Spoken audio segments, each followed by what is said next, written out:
Hi friends, ಇವತ್ತಿನ ವಿಡಿಯೋದಲ್ಲಿ ನಾವು ಆಲಿಟರೇಷನ್ ಬಗ್ಗೆ ತಿಳಿದುಕೊಳ್ಳೋಣ. ಇದು ಒಂದು ಫಿಗರ್ ಆಫ್ ಸ್ಪೀಚ್ ಆಗಿದೆ. ಇದರ ಡೆಫಿನೇಷನ್ ನೋಡೋದಾದರೆ, alliteration is a figure of speech where the same consonant sound is repeated at the beginning of words that are close together. It's often used to make phrase more catchy or memorable. ಅಂದರೆ ಯಾವುದೇ sentence ಅಥವಾ ಫ್ರೇಸ್ನಲ್ಲಿ ಒಂದೇ ಅಕ್ಷರ ಅಥವಾ ಒಂದೇ ಧ್ವನಿ ಪದದ ಆರಂಭದಲ್ಲಿ ಪುನಃ ಪುನಃ ಬರುವುದಕ್ಕೆ ನಾವು ಆಲಿಟ್ರೇಷನ್ ಎಂದು ಕರೆಯುತ್ತೇವೆ.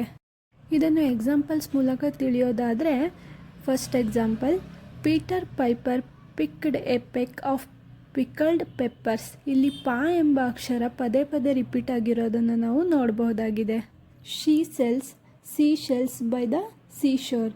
ಇಲ್ಲಿ ಸಾ ಎಂಬ ಶಬ್ದ ಪದೇ ಪದೇ ರಿಪೀಟ್ ಆಗಿದೆ. Next, big brown bears bought blueberries.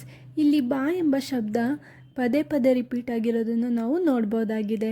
ಹೀಗೆ ಒಂದು ಸೆಂಟೆನ್ಸ್ ಅಥವಾ ಫ್ರೇಸ್ನಲ್ಲಿ ಸೇಮ್ ಸೌಂಡ್ ರಿಪೀಟ್ ಆಗ್ತಾ ಇದ್ದರೆ ಅದನ್ನು ನಾವು ಆಲಿಟರೇಷನ್ ಎಂದು ಕರೆಯುತ್ತೇವೆ. Thank you for watching.